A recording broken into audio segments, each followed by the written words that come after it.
கர்த்தருடைய நாமத்திற்கு மகிமை உண்டாவதாக. அன்பராம் இயேசுவின் நாமத்தினால உங்களை வாழ்த்துகிறேன்.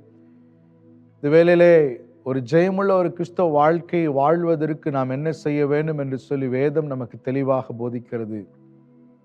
Experiencing victory in everyday life, victorious life, அந்த ஜெயமுள்ள வாழ்க்கையை வாழ்வதை தான் கர்த்தர் நமக்கு வாக்கு பண்ணியிருக்கிறார்.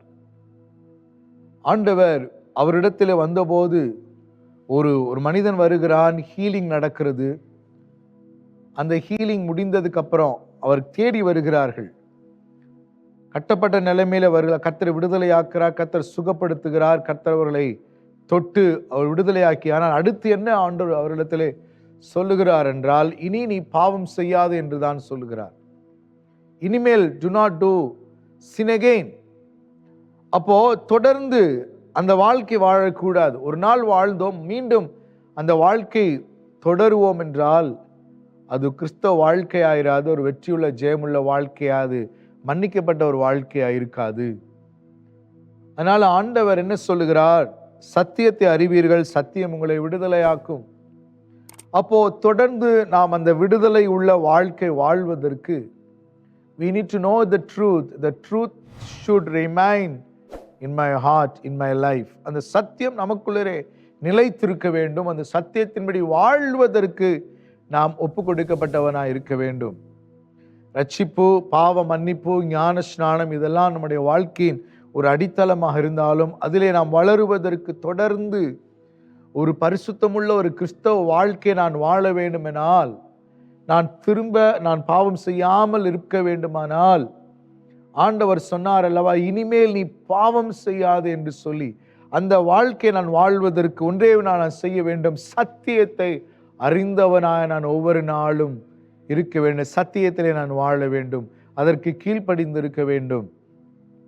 இயேசு இந்த வார்த்தை சொல்லும் போது ஜனங்கள் சொல்லுகிறார்கள், இந்த மத தலைவர்கள் அவர்களை பிரதியுத்து, நாங்கள் ஆபிரகாமின் சந்ததியாராக இருக்கிறோம், நாங்கள் ஒரு காலம் ஒருவனுக்கும் அடிமையலாக இருக்கவில்லை, விடுதலை ஆவீர்கள் என்று நீ எப்படி சொல்லுவீர் என்றார்கள். இயேசு பிரதியுத்தரமாக, பாவம் செய்கிறவன் எவனும் பாவத்துக்கு அடிமையாய் இருக்கிறான். ஒரு மனிதன் பாவம் செய்கிறான் என்றால் அவன் பாவத்திற்கு அடிமையில் இருக்கிறதுனால தான், அந்த அடிமைத்தனத்தில் இருப்பதினாலே தான் அவன் பாவம் செய்கிறான்.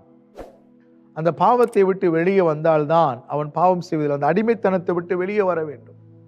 அந்த அடிமையிலிருந்து வெளியே வருவதற்கு அவன் அறிந்து கொள்ள வேண்டியது சத்தியமே, தேவனுடைய வார்த்தை தான் ஒவ்வொரு நாளும் அவன் பாவத்தை மேற்கொள்ளுவதற்கு வழிவகுக்கும். ஏனென்றால் இயேசு இந்த பூமியில இருந்தபோது பிசாஸ் இயேசுவை விழ வைப்பதற்கு ஒரு சோதனைக்குள்ளாக்குகிறான். வனாந்தரத்துல பசி, அவர் உபவாசம் இருந்த நாட்களை இறுதியிலே பசி உண்டாயிற்று. அந்த பசியை அவன் ஆயுதமாக பயன்படுத்தி இயேசு தன்னுடைய தேவகுமார் என்பதை நிரூபிப்பதற்கு ஒரு இல்லிஜிட்டிமேட் வேலை இயேசுவுக்கு ஒரு சோதனை அவன் தூண்டுகிறான். என்னவென்றால், நீ இந்த கல்லை அப்பமாக்கி நீ சாப்பிடலாமே. ஆண்டவர் என்ன சொல்லுகிறார்? என்ன வேதத்தை என்ன எழுதியிருக்கிறது என்றால், ஒரு மனிதனுக்கு தேவை முதலாவது என்னுடைய வார்த்தை, அதுதான் அவனுக்கு உணவு.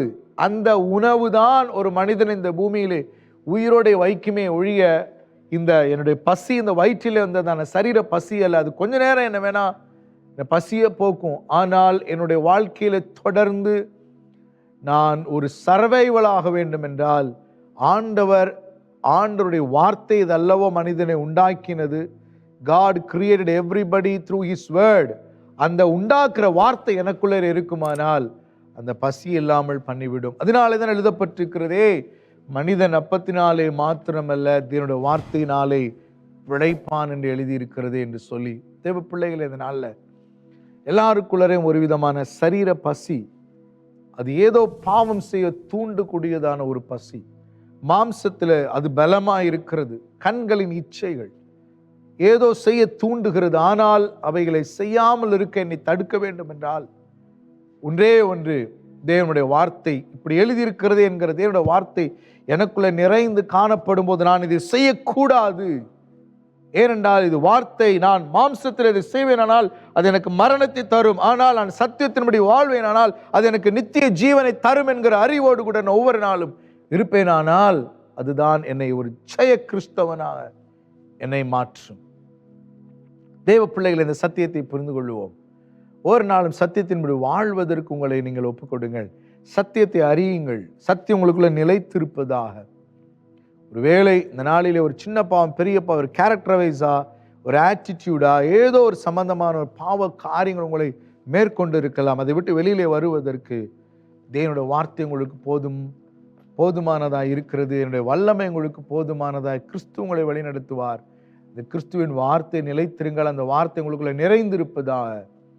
வேதம் சொல்லுகிற சத்தியம், நான் உபதேசித்த காரியத்தினால நீங்கள் சுத்தமாக இருக்கிறீர்கள் என்று சொல்லி, இந்த சத்தியம் நம்மளை சுத்தமாக்கும்.